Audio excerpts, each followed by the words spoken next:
Ciao, I'm Isabel from Taste of Italy and Bologna, Italy. I thought that having an Italian grandma, I knew everything about Italian cooking. Boy, was I wrong. I live with my family just an easy walk outside of the historic center of Bologna, which is the capital of the Emilia-Romagna region. I'd like to share with you how I started Taste of Italy. Let's begin by showing you a little bit of the city and especially the market, the food market, so you know where I'm coming from. Come join me on my walk. Buongiorno. Before we go to the market, a little coffee.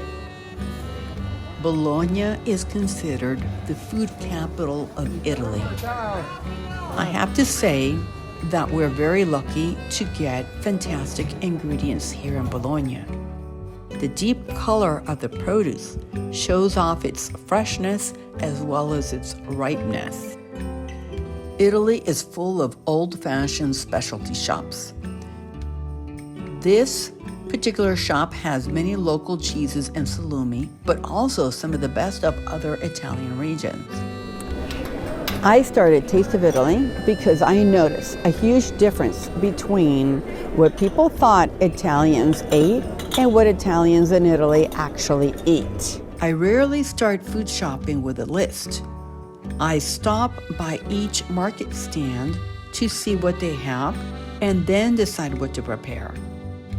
I may go with an idea of what to make, but ultimately, a beautiful artichoke can steal my heart. In this channel, I like to share with you tips, secrets, and recipes to wonderful dishes, tried and tested from generation to generation. And lucky me, I have all these wonderful heirloom recipes. I have taught students from all over the world how to hand roll pasta the Bolognese way, as well as taught many of the dishes I've learned in my 25 years here. I love this city that I've called home for the last 25 years. Its history, its age-old traditions, and oh so many delicious foods. I hope my channel inspires you to prepare dishes to share with your family and loved ones. Buon appetito!